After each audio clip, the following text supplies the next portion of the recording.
Welcome back to the channel, everybody.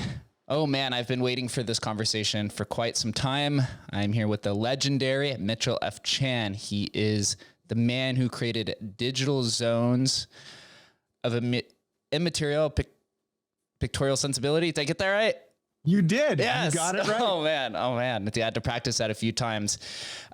Mitchell created a conceptual art NFT back in 2017, which eventually made its way to Sothebys that sold for over $1 million last year. What a fun time that was. I actually was selling some mooncats at that auction. So, and I think that lot was like right before my lot was. And I was like, oh my God. That was your mooncat? Huge sale. Yeah. So I'm excited because Mitchell was one of the early innovators who brought contemporary art, conceptual art, high art. I know there's a lot of different ways to describe the traditional art world, and he brought it to the blockchain and through tokenization. So he'll have to explain a lot to me because I know a lot about collectibles. I don't know much about art. So Mitch, thanks for joining us. Thank you so much for having me, Jake. Absolutely exciting. So IKB, it has a lot of depth to it, but first let's kind of just talk about you and how you made your way into blockchain. I know you've been into art. I looked on your YouTube page. You had videos posted from 14 years ago. So yes. So art has been your life for quite some time. And then somehow you managed to make your way into creating an ERC20 contract, a modified version, which then takes another level of depth for a technical development, right? To then take the art to that blockchain. So pretty interesting, but tell us a little bit about yourself, early days. Sure. I mean, how I got here is, as you saw on my very dated YouTube channel, right? I've been doing this for a long time. Certainly not some Johnny come lately. No, I've been an artist. I've been really lucky to be working as a professional artist for 20 years, largely in public art and also, creating works for museums and galleries. And I've always worked with technology. Technology is just a very interesting thing to work with if you are an artist, because we live in a technological society. And so sort of inherent to the medium is the opportunity to talk about those things that are shaping the way we live and the way we think today. So that's what I do, right? I look at some technology and I think, oh, I ought to make art about this. And I think I ought to make art out of it. And then another thing that I do is, I think about really what an artwork would contribute to a conversation around the subject matter. And I look at what art from the past might have something to say about this condition we're in, right? So it's 2017 and I am hearing about this thing called Ethereum, right? And I understand how it is this evolution of Bitcoin. And I'm really interested in cryptocurrency, as an idea, as a concept, right? It's so like this is this idea of value that is recorded on a ledger, and it has no physical referent, right? It's not supposed to be a quantity of gold stored in Fort Knox or something like that, right? And it's not even like a promissory note from a centralized government that like has a headquarters with a door that you could knock on, theoretically, right? There is no real life referent for this thing. Yet, as an idea, it has tremendous value and like value like that you can quantify, right? And this sounds a lot like a conceptual art project to me, right? Like all crypto sounds like a conceptual art project for me. So I got that going for me, that's really interesting. And then the other thing that I've going for me is that now there's this blockchain Ethereum and you can program it. And me, I'm an artist. I work with technology. This is what I do. So if I can program it, it is an art material. So I got those two things I'm talking about now, right? An art subject, crypto, and an art material, right? Which is what Ethereum brings to crypto. I can modify it. I can play with it, deploy my own contracts. So then the final level is thinking like, what would artists from the past think about this? And I discovered this project by a French artist, a very famous French artist, but this was one of his lesser known pieces. His name was Yves Klein. And I set about trying to adapt some of those ideas from the history of conceptual art to blockchain. I ended up making this project that you successfully Let's go. Let's go. Yeah, Digital Zones of Immaterial Pictorial Sensibility. And it really was just me playing with this idea and playing with a project that Yves Klein did, where he created a ledger of receipts for invisible artworks. And, you know, when I made this and I made a smart contract that would satisfy all the conditions for the sale of these tokens as artworks, you know, all those conditions would be met in the same way that this old conceptual art project met them, then, you know, those modifications to the contract made it non-fungible. I realized I got to keep track of which edition everybody has and what it's sold for, right? So it ended up sort of just in the pursuit of conceptual art being a very early non-fungible token contract. And it had deep, deep meaning for me, right? How, you know, identifying these tokens as artworks and, you know, linking them to these ideas of the artist Yves Klein,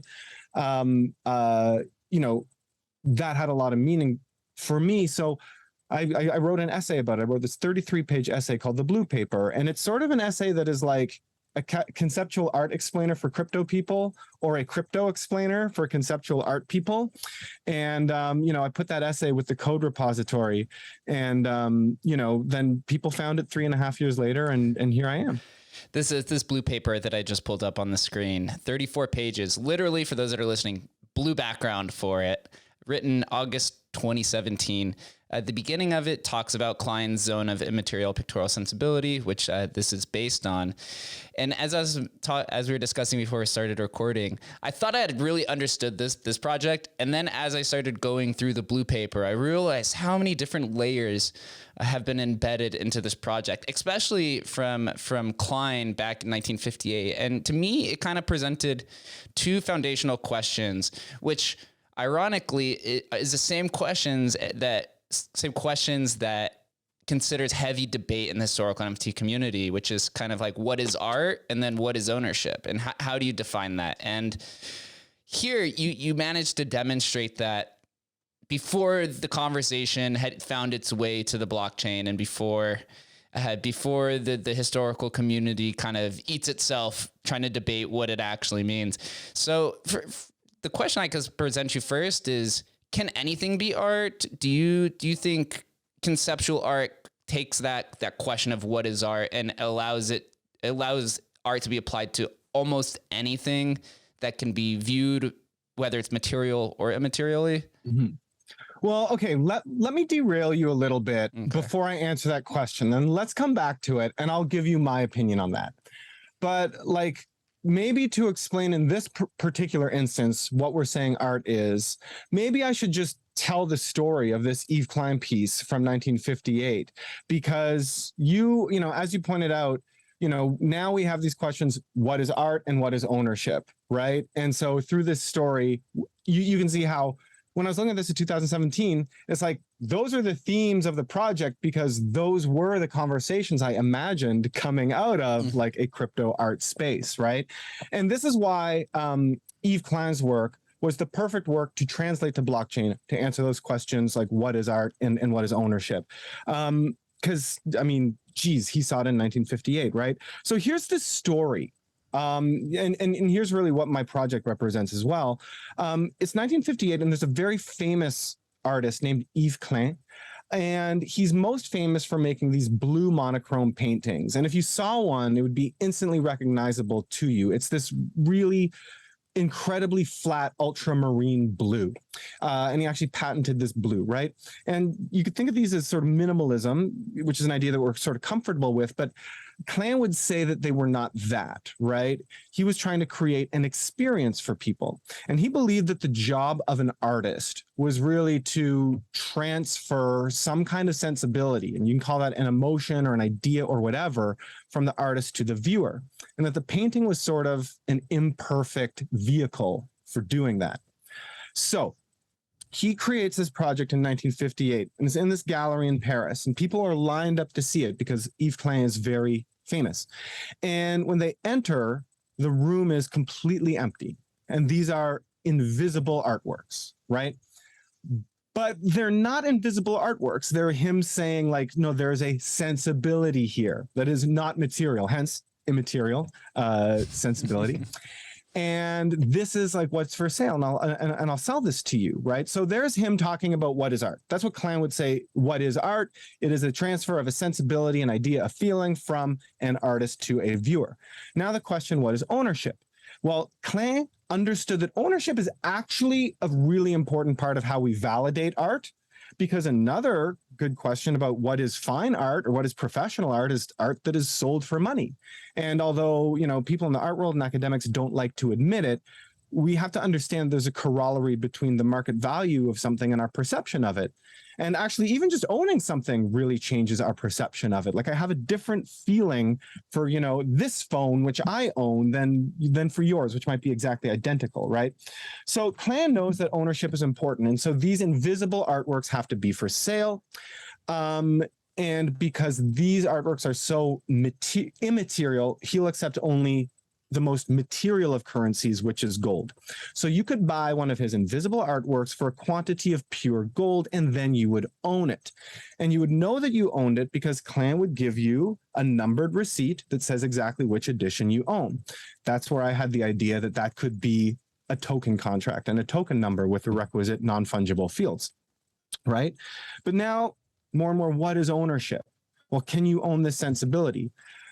Klein would say that once you had that paper that you paid gold for, you had legal ownership over the thing. You had a piece of paper that said you own it, but that's different from owning something intrinsically. That is owning something on the level where it is a part of you.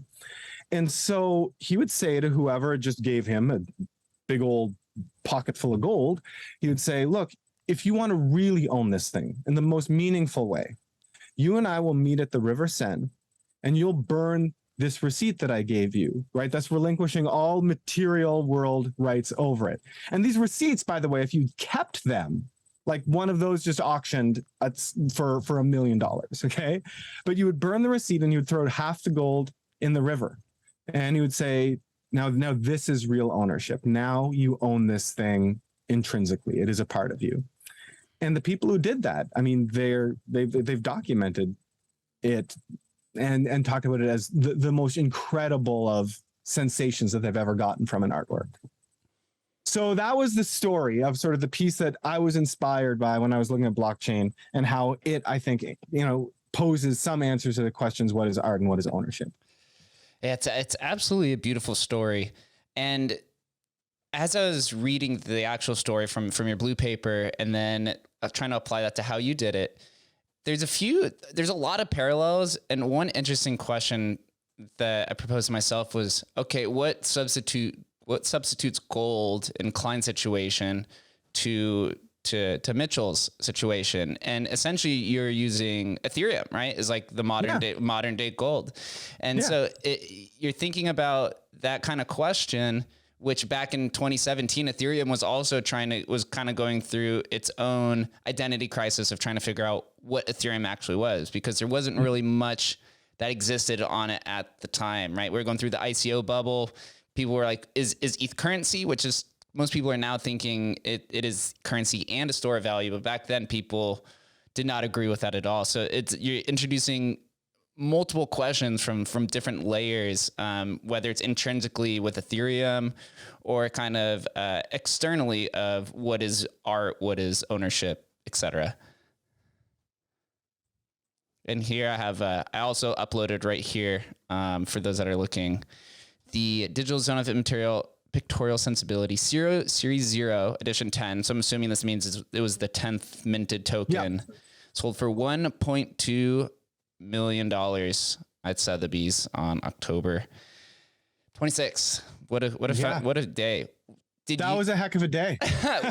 Where did Sotheby's or anybody vet you or tell you that this was going to make it to the auction house? And we'll come back to this to the story and everything. But curious about this as somebody who's now a official, you're a Sotheby's artist that's been sold. Yeah. Like, what does that mean also did they vet you? And then also, does that add any legitimacy to an artist's career selling at these traditional auction houses?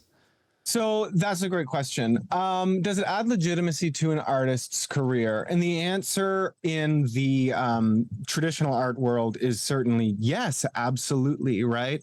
I mean, the way that an artist crafts their career, it's really not entirely different than, the way that, a lot of social media stuff in like NFT Twitter works right now, right? An artist tries to craft their career by making high profile sales. That's like what's, sort of gets your name out there. And so in the traditional art world, yeah, it would have meant a lot to have a high profile auction at Sotheby's, especially whenever you can yield a really good result. Yeah, absolutely a beautiful moment for that. There was actually, just as a historical fact, there was 6 different collections from 2017 and earlier that were sold at Sotheby's during that sale. So it was a big, big win for all of us. Also, too, I didn't mention this, and I've tried to figure out what kind of spurred or what kind of brought back IKB back to life. I know Adam McBride back in, I think it was like May of 2021, posted an article. Was that, was he the first one to kind of come to you and find this project and vet it, or was there activity happening before? No, not Adam wasn't quite the first one, but he was very, very early. And no, the way it happened, right? So I made that project, like I said, in 2017, and then and I actually presented it at, a very well-known gallery here in Toronto, and I did a lecture on it, and I minted the first one right there, like in the room at the end of the lecture, right, so that everybody could see it. And then it really, it did nothing for 3 years, right? Like, who would care? And the funny thing was that it's because I was trying to make the art world think about crypto, right? Mm-hmm. And they just didn't seem to have the bandwidth to, I should say, with some exceptions of like a few very brilliant and forward-thinking artists who were thinking about it, but generally people I was talking to in the art world, we're not interested in looking at crypto. And then it didn't take off until, 3 years later, and people in the crypto world are now interested in learning about art, right? So that's kind of how it happened. So it's kind of sat there like unminted for 3.5 years. And I'll be honest with you, when the NFT boom started to take off, I was trying to tell people, I didn't know who to tell, but I was trying to. I was like, I have this thing from 2017, and like I think it's actually relevant and smart. And like people would like block me, like, you're a scammer, block me. And but the people who found it actually were just like in social discords that I was hanging out with, because like I'm not a big shiller. I tell you that, like, I was trying to get people to find out about it, but I wasn't exactly like yelling at people on Twitter, I'm the first, this and that, whatever, blah. It's not really my style. So just in social Twitter, I'd bring it up, and it was a few CryptoPunks collectors who discovered it, and they were like the first kind of to to mint out that first allotment of tokens. And I know like the very last one in the first allotment of tokens actually went to Snowfro. He got like the last unminted one, right? And then the way the contract was set up was that they would sort of come out in batches. And then people did start to learn about it and find it interesting. And then the art world, did learn about it. It got written up in Art Forum. It was like, it was mentioned in Art Forum. It was written up in Art in America. Like a lot of traditional art press really glommed on to this thing because this was the thing that explained to art world people like what NFTs were, like that they could think about it as this conceptual project, and it's relates back to these historical ideas, and like, don't worry, like these are like, this is cool. And so it got a lot of art world press for that reason. People started to kind of start to pile in, and then Adam was, I think, like, one of the first ones. Oh, actually, Leonidas. Leonidas, even before his name was Leonidas. Found it actually super duper early, and those were the earliest ones. I actually did some research on Leonidas a little while ago, and his first ever tweet from when he wiped his Twitter account is actually about digital zones and his love for it. So you're there for his historical purposes as well. I remember when this was found, though, I had no idea what the heck was going on. I just kept seeing something about like an invisible token being sold. And the only other reference I'd seen to that was Rare Pepe's had done an invisible Pepe in like probably around the same time, probably around 2017.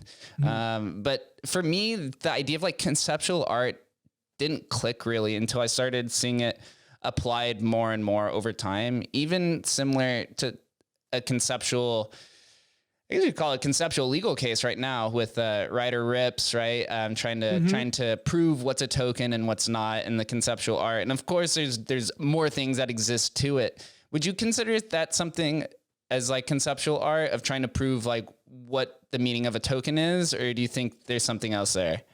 You know, one of the challenges of conceptual art is that there's not really like an enforced like gate, you know. Yeah. Like anybody wants to call their thing conceptual art, they kind of can, you know. Like there's unfortunately, like, yeah, there's no nomenclature police. It's the question is like, is it any good? I don't know. If Ryder Ripps wants to sue somebody to you know, prove, like, quote unquote prove, like it would matter what is or is not something, and he wants to call it conceptual art, I guess he can. I'm like not sure that kind of needs to be conceptual art, but fine, you know, we'll take him at his word. Yeah, conceptual art it's quite fascinating because it can be labeled. There's no real police around it because of the ambiguity. And so leading to that in conceptual art, we can dive more into IKB and your application, because the very end of it with, I believe with Klein, it was like a burn, or I don't know destruction. And then for you called it a ritual. And yeah. So Klein would have called it a ritual. Yeah, it's like I was saying, you could have burned your receipt and he would throw away half his gold. And then that would mean some sort of like intrinsic ownership, right? So like I said, I programmed I took all of the rules for the transfer of this conceptual art piece, and I put them in Solidity. So, you know, my NFT does the same. And in the contract, you can call the burn function. No, you're right. It is called the ritual function because Klein called it a ritual when he did it. And that will, you know, destroy your token and send half of my ETH into an irretrievable river address. And why is that? I know Klein did something similar as well to get rid of half from your side, right? You would think it'd be from the other person's side. Is that to say like you're making a sacrifice with them, right? You're sacrificing some of the profits? Yeah. Absolutely, right? So the artist is also like, yeah, relinquishing their material ownership of, you know, the currency or the durable good or whatever it is. And it's really interesting. Something that I didn't know when I did this project, when I wrote this paper that you're scrolling through, is, you know, what happened to the other half of the gold, right? So you burn your receipt. All right, Klein would throw half of the gold in the river, but like you keep the other half. So like, is this all just a scam? Although, you know, I even if he did keep it, I wouldn't think it was a scam. No, I was reading a recently published book of like scholarship, and I didn't realize this before. After the artist died, they found that he left all of the remaining gold. He put in a little box in a little reliquary, and he left it in a shrine. A shrine to the patron saint of lost causes, Saint Sebastian. Wow. There's meaning even after death, right? Talk about some sensibility. So from yours then, from the tokenized version, when you go through the ritual and the token is essentially burnt, right? For those that, just so we're clarifying, once you go through it, this is different from the wrapped ones that I'm going to pull up right here on OpenSea, where you can see the floor is 86 ETH. These have not gone through the ritual function, correct? Right, correct. But if you put it through the ritual function, then the token is burned, right? So this then it brings this idea of like, do you actually own it, right? That's the sensibility or the immaterial sensibility. That's like the end of it. Because I would argue that a person who burns their token and does this, right, I mean, has a much more profound sense of ownership, right? Like to have taken the thing, like willingly, you know, destroyed it and had an experience with it as, you know, a much more sublime form of ownership, even if it is completely off chain. Right. So since the revival, ironically, since the revival of IKB, has anyone burned them since it's minted out? No, not a person, not a single person. And so on the first night when I did it back in 2017, somebody, like a complete stranger that I had no idea who they were, did burn receipt number 2. Like they bought it and then immediately burned it. And then it was like years later, right? Like just as kind of IKBs were peaking, that that person reached out to me, and I found them. And so yes, this person has the most profound level of ownership over my artwork, which I think is really cool. That's so 1 out of 101 have been burned. Do you think anybody will actually go through with it? Do you think is there anything on the other side outside of just the personal provenance of saying that you burnt it? Maybe there's some sort of status that comes with it, but then the loss of token, at least in today's current state of NFTs, you lose that kind of social flex. So there has to be something intrinsic or inherent to the burning. Yeah, well, that's what you're sacrificing, right? That ability to flex. And it's really funny because, we think about a world 60 years ago and how that translates to today. And this ritual, right? So like, yeah, what do you get for burning it? Well, you're right. In this, in 1958, it would have been sort of spiritual understanding, a oneness, right, with the work. And here it's like, well, you'd get some bragging rights, like you get some attention on Twitter. It'd be a great flex, right? But I think somebody else will do it. And I don't think it will be for those reasons. I think it will be for the reason that they want to actually participate in this meaningful aspect of the artwork. But yeah, has not happened yet since the rediscovery. It's been a pretty crazy, it's been a really, obviously I think everybody had a crazy time during the boom, but I have been really lucky because this is a really small project, and was obscure, and like, I'm not a big shilling guy on Twitter. And it's also like, it's complicated. It's hard to like, there's a lot of layers to it, like you said. So the community here is like really small, but they're all people that I, really like. And I've been actually really fortunate to have those people as collectors, like through all the ups and downs. It's absolutely beautiful. And then another parallel, or you could say another dynamic to this, is the actual wrapping of the ERC20. Because as we know now, in order to sell on OpenSea, it has to be ERC 721 or 1155 or anything past ERC 20 to be applicable. So you had to create this wrapper where it looks like you changed the name a little bit. You call it IKB Cachet de Garantie. Is that? Well, that's just the name of the wrapper. Mm-hmm. Right? Like the artwork is still the artwork is still a digital zone of immaterial pictorial sensibility. But then, yeah, on the rediscovery, I realized that, I did want to have a way for collectors to wrap them, so that they would show up in their wallets, right? On the platforms where they were used to viewing their NFTs. So I wanted to make a wrapper, but, when I was making the wrapper contract, it was important to me that was kind of, first of all, that I made sure to separate out that that was not part of the artwork, right? Because one of the things that really bothers me that happens in this space is like people will like make something and it's really good, and then people will demand that it then also becomes something different, that it should also like be a social governance token, and it should also get you free hats and utility. Whatever. Yeah, or just changing in any way. It's just like, okay, cool, I have this NFT. Like now, can you like feed it a potion so it turns into a mutant, right? And it's like, but I just feel like when you're really proud of something that you've done and you wanted to make a statement and you made it, like that's it, it's over, right? So I never ever wanted to change the project. So I wanted to make sure the original tokens that come out of the original contract, those are the artwork. That is the artwork. And the way to make that separation was to think about the wrapper as a different artwork, right? An artwork that is, say, like a reliquary, like a case where you can put in another artwork, right?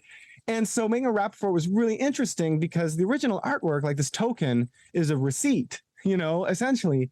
And then you're putting it in a wrapper, that's like a receipt for a receipt, like you put your token in you put your token in the wrapper contract, and the wrapper says, okay, here you go, here's a receipt, so you can get your original receipt back anytime you want, right? So, I just wanted to make sure that it was its own thing that was still really thoughtful. So, that's how I made it. So the wrapper contract has its own name. It's called the cachet de guarantee. And, and so then being on OpenSea, they could have these images of checks that are actually, people thought it was a photo, but these are actually all like 3D renders like that I made because I, wanted it to be really never real, right? Yeah, and from my understanding, this mimics the receipts that Klein was handing out, correct? Yeah, yeah. Yeah, absolutely beautiful. It's such a perfect ode to everything that he was doing. Also, I want to mention that there's no original metadata, right? There's no image that was included in the 2017 tokens because of its immaterial sensibility. Yeah. Did you ever consider back then to maybe upload an invisible JPEG to it, or? Well, so here's what's really interesting is that actually in the smart contract, like there is a field where you can retrieve a URL. And I did actually make, and I said that this was a viewing space for these artworks, an all white web page. And it was white and it would scroll for 101 times the height of your screen. And I uploaded this to, if you were around then, maybe you remember this, Swarm. Right? Do you remember Swarm? I was around 2017, but I was never really a dev, so I'm not familiar with it actually. Okay. In 2017, there were like a few different competing distributed decentralized file storage systems that were competing for our attention, right? And that were saying, no, this is going to be the decentralized storage solution. So I put this web page on Swarm, and that URL is retrievable through the 2017 smart contract. Funny thing is, Swarm then just ceased to be a thing. Like it just stopped existing. And so this thing was like really, really gone. And I love that. I actually love that. Is like the exhibition of these works existed for like a brief amount of time. Also, they put to the sword the lie that like every decentralized thing is going to last forever, because this thing sure as hell didn't. And now it's also just completely just completely dematerialized. Yeah, it's gone. Man, Swarm. I remember Sia Coin storage. There was a handful of those, but the fact that should have picked one of those. Hey, it just adds to the immaterial nature of it and adds for the story, right? I guess it takes away for some of the functionality. You can add more speculation, which I guess does good for price action in today's world. And the cool part too is I realize, as you create content and art, you tend to material or immaterialize it in different ways. So you had your blue paper, which is text, and then you went to video and you did a 4-part piece on the ideas and the materiality and great explanation. You come on the podcast, and then you think of the conceptual parts to it. It's there's not many other people that I've ever come across who are aware that you need to express yourself in as many different modes and mediums as possible, tangible or intangible. Yeah, well, I think that all artists are figuring that out. I mean, kind of depending on what level you mean that as. Like when you say expressing yourself, if that just means sort of like marketing yourself or communicating some of the ideas behind your work, then, I think, look, everybody just figures that out intuitively now, right? As we live in the social media world, and people are very much expressing themselves in tangible and intangible ways. But if you mean like bringing it into the work, if you mean like bringing, yes, like tangible representative and like intangible conceptual levels into the work, yes, and that's actually sort of a trickier thing to do. I think that there are a lot of artists who can have ideas and maybe not execute very well. And I think in the NFT space, we see a lot more people who are very technically proficient and can execute things, but don't necessarily have a profundity of thought or like meaning behind them. And doing both has just always been important, right? Like, and a lot of that for me comes from I spent a lot of my career doing public art. I'd make sculptures that go into parks and plazas, like big pieces, like the opposite of NFTs. These are massive things that are never going to move, right? And never going to be sold. And when you work in public art with public spaces, like you realize that you have to talk to real people, like real people need to get your art, like not just like people with art degrees, right?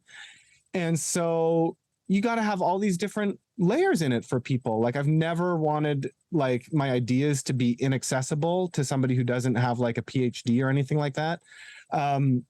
So you try to have like a level of joy in the work, and for its forward facing side to be engaging, and then you can still be smart and like tell smart stories. You're holding someone's hand and just kind of taking them deeper and deeper and deeper into this world that you're making.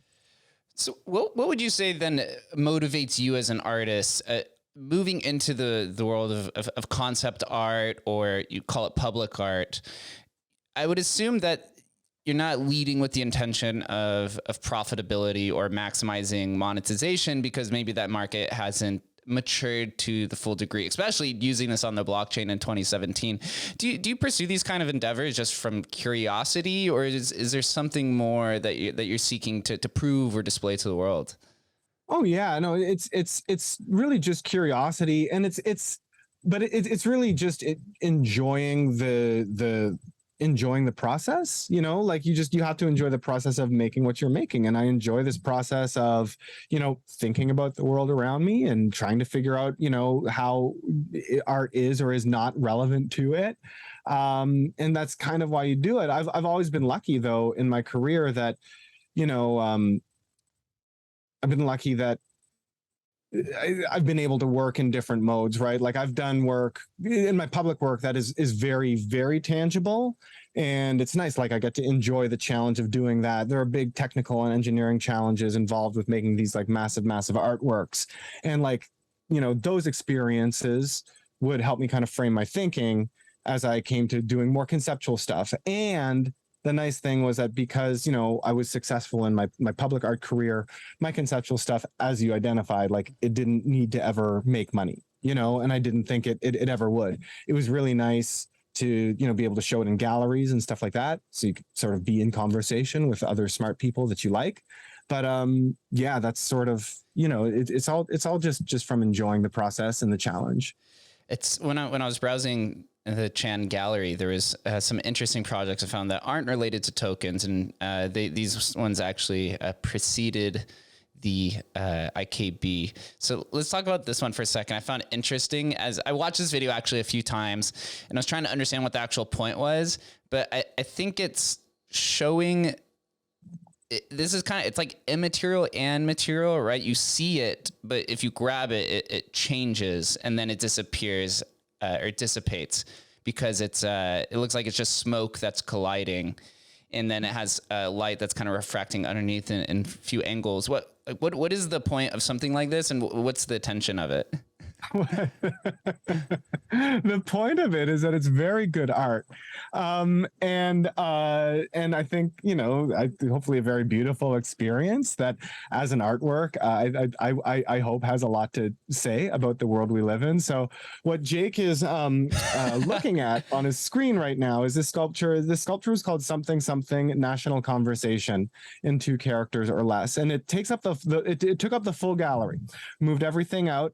And I built these 2 false walls that had big holes in them, right? And these two clouds of water vapor shoot out of the holes in the wall, and they collide in the middle of the room in a ring of light, and they dissipate into nothingness. And so I'll say this is a sound on piece, by the way, right? If the sound were on, you'd be hearing the other part of this artwork, which is a generative art piece that I made. This is back in 2016, and it was an audio work. And what it would do is it would take the headlines from the New York Times in real time via their API, and it would put them through a voice synthesis software, and then it would like make this generative score of like cello and string samples.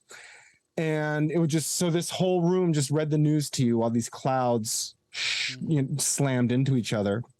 And the material approach was like, this is how I ended up at crypto, right? I mean, I would like to work with what I would call minimum viable material. Like, what is the least amount of something that I can still mold into an artwork? I I love that challenge. And so this was a sculpture that was about, you know, how we communicate. It was about public discourse, right? In the age of social media, and where, you know, discourse is basically set up as this intrinsically adversarial system that happens inside of this spectacle. And it is basically like a machine where like substance and like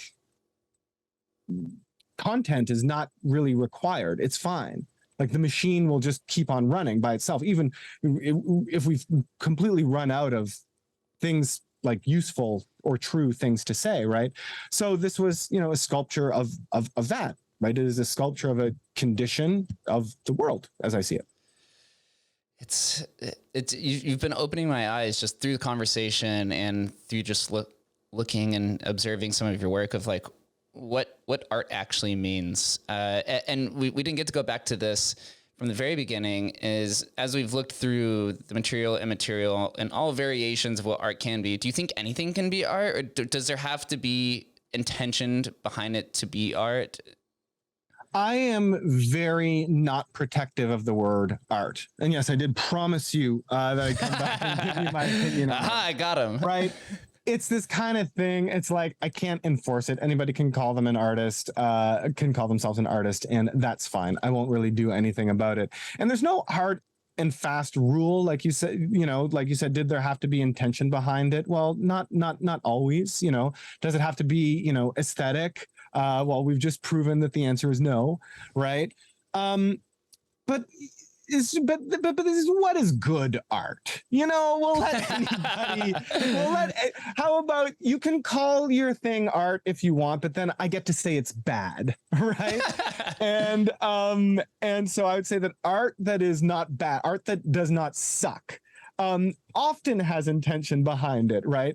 Is either like such an exhibition of technical mastery, all right, intended to showcase that mastery, or it is something that has a worldview, or that has a very specific question that it wants to ask, and that, you know, if listened to, it brings the viewer like along with this interesting conversation. And that's what that's what I want my art to be. It's not the only way to make good art, but it's the way that I hope my art is.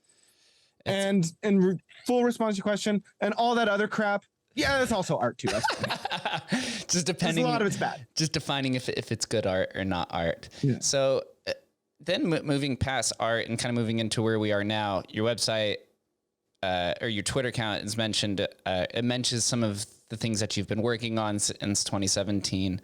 One of them is the LeWitt generator, which is an NFT project that launched on Art Blocks December 2021. So about 11 months ago.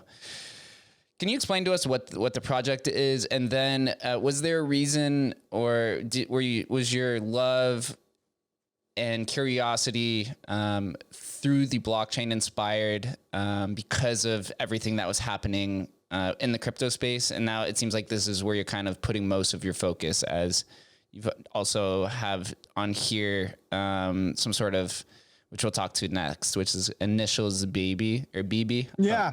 Beggar's Belief is my upcoming series. And the first piece in that series will come out next month, actually.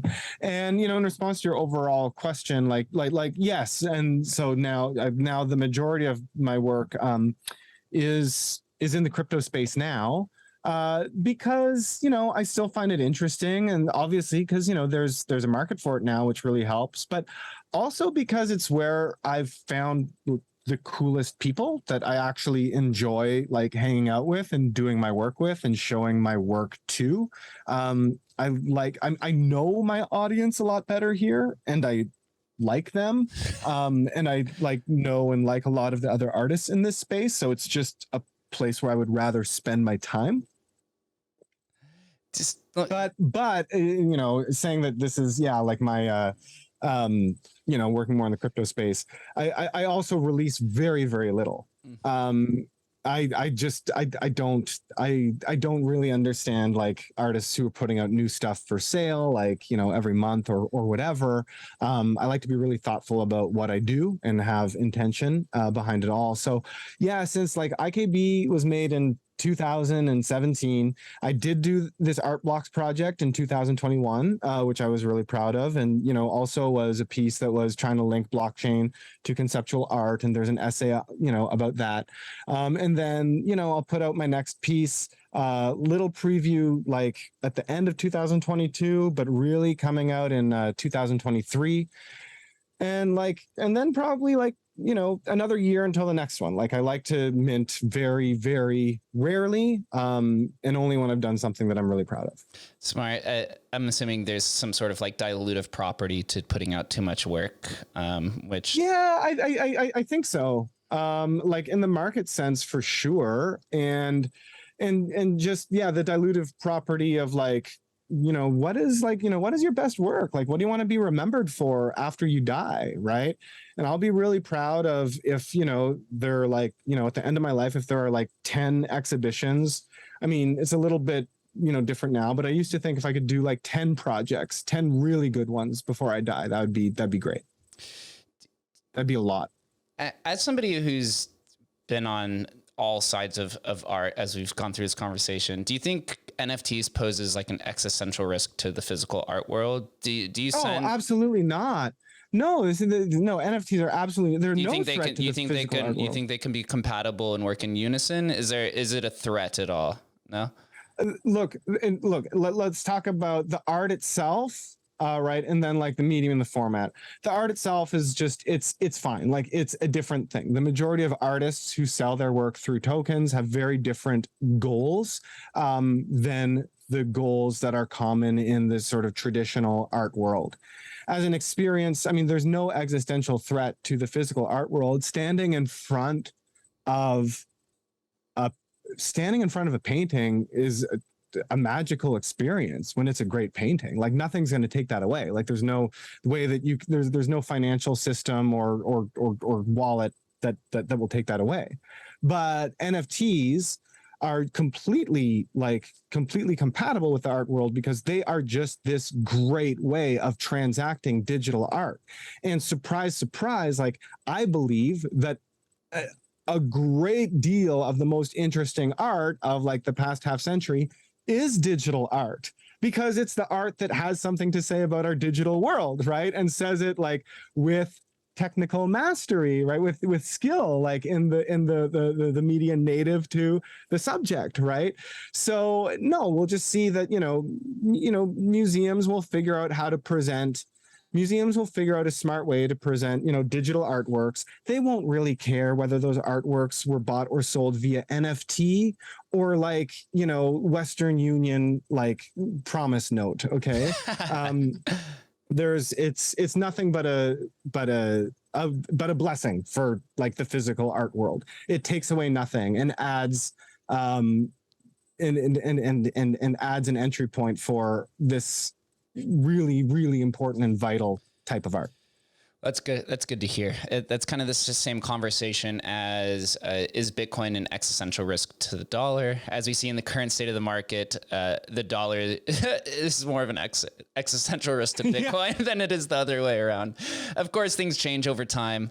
But yeah, working in unison to me seems to be the more probable approach. So then moving to just NFTs, if we can like just think through Mitchell Chan's thought of a conceptual artist and like somebody who has unique ideology, are there any potential risks or existential risks to NFTs or conversations that pose an imminent threat to NFTs that aren't being discussed? No, I mean, it depends on what you mean by NFT, right? Like we know that that's a very expansive term, right? NFT is like, the NFT concert tickets, NFT, coupons, whatever. It's fine. It's fine. It all works great. NFTs will continue to be the preferred format for digital artists to sell and transfer their work. I think that's here to stay. Are there existential threats to like the NFT space? Yeah, like tons. Like there's obviously the risk that like we produce 99.9% like crap and surround it with awful discourse by people who are just pumping their bags. Like this is an amazing opportunity that we have to like, build this culture. Of course there's the existential risk that like, we ruin it by like getting greedy or being disingenuous or whatever. But which I guess is kind of serious. Oh man. Yeah. I think NFTs as a community poses a risk of consuming itself in just ongoing battle, whether it's a historical community battling to say what's considered old or vintage or what's art, right? Or we go into the PFP crowd and it's just constant flexing and trying to push themselves down to play the kind of game of King of the Hill to play this like non-zero sum game. That for sure is probably the most problematic. And then maybe you have the security risk of the SEC. But I think this, like the world of NFTs has opened my eyes to just art in general. I was not an art person, had an antique store, I collected collectibles and, kind of played that world, but kind of understanding how people express themselves through a digital sense and through a blockchain. I think we're cliche to say is like, we're very early, not in terms of price discovery, but in terms of the potential modes and mediums of expression and the things that can be interpreted through that. Yeah, I'd say the maturity of the community. And of course, things that are early, things that are new, tend to be immature. So tell me then, as somebody who's kind of found some success through the historical community, but not just that, what is your view on it? Do you think it's legitimate? And just, you speak honest and freely, do you think it's legitimate? Are there issues with the whole ideology around it? Was there bad phrasing, or are you a big believer in kind of this idea of historical value will find itself to provenant tokens who have sort of like cultural significance? Of course. I mean, just that, like, look, I mean, that like that community is super active and super vocal. And like, I think it's led by people who have like just a genuine interest in scrubbing the blockchain and like finding cool stuff. This is a technology that means a lot to people, right? That's sort of like more than just like, it's more than a technology. It's not like an app, right? Or a Silicon Valley startup. It is like, for many people, representative of an ethos that they heavily believe in. And people like to find its stories, right? People like to find stories in the things that they really believe in. And so like, I think that's great in terms of the thesis about value. Yeah, things that are old and things that are early tend to be valuable. I try not to talk about that too much because like I don't want to pump my like own bags, like, being a sort of like historical NFT artist.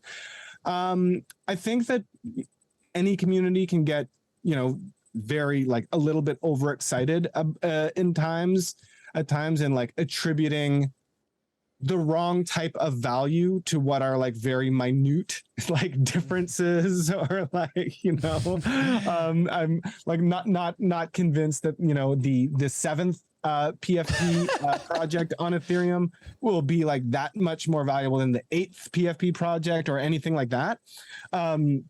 And so hopefully nobody willfully misleads people on that stuff. But and then sometimes those easily measurable differences, right, obscure us from like the real differences of certain things. Like not all, like, all these projects are interesting as experiments, and then there's more to go into like the actual depth or meaning of them, or hey, how much impact did this really have? Like who else like developed off the back of this? In the traditional art world, what tends to find the most value? Is it age, or is it cultural significance, or is it kind of the artist's personality? What would you say is the most applicable cultural metric? Significance, like cultural significance. It is like, look, okay, there's a scene you've read, you probably heard about that Leonardo painting that sold for $500 million, remember? Mm-hmm. So, I read a book on that, and it's about the dealer who found that painting. And they find it at this kind of second-rate auction house that's full of, old paintings from like, the 1500s. All right. And all those paintings like from the 1500s, painted at the same time as Leonardo. All the other paintings in that room are worth like $20. Okay? They're not valuable just because they're old, right? Like seriously, like you or I could go in and we could ape some 14th century painting if we wanted. Okay, it's not that hard. Even in a bear market, like we can ape some of the lesser Renaissance work. Okay, and so it's not just age, like it is cultural significance and technique, right? It's just that like Leonardo was just, that dude was just a better painter than the other dudes, right? And then, of course, his work had that cultural significance. So I would say it's like you got to think about like what's an essential and then what's like an amplifier, right? And so it's just like cultural significance is the base. Without cultural significance, you have nothing, okay? Cultural significance and is it good? Is it good helps a lot. Right? Because remember, we do tend to like buy things that are culturally significant, but like objectively bad, like Renoirs. Okay, like Renoirs, objectively bad, but you know, it's culturally significant. That's fine. So culturally significant. All right, then is it good? And then if it's old, that's you know your final modifier. It's for your final multiplier. Yeah, it's your exponential multiplier. It's interesting. There's a few different historical NFT collectors who've been putting thesis out of how they value the how you value vintage or historical tokens, and it's exactly to what you're saying. There are some people who are just absolutists on the timestamp. I used to be that way, and then I've come much more to the middle of cultural significance, and obviously within crypto or NFTs, now the cultural significance could be the significance of the creator, also the significance of the community and the people who participate in that. So you have a few additional levels. You have when was the contract created, right? When was the token minted? You have the community, the innovation, the technical aspects to it. So many different more applications, but over time, I've come much more to the idea that you've been discussing about cultural significance. And I think obviously the biggest elephant in the room that speaks to that is CryptoPunks, right? And CryptoPunks V2, right? Because they were the second CryptoPunks. They're kind of smack dab in the middle of 2017. They have like a few projects before them and maybe about 10 after. But V2 has 10x the floor of their V1s and a significantly more value than pretty much anything outside of Bored Apes, Bored Apes is kind of that also culturally significant thing in 2021. So again, very interesting to say and to think about.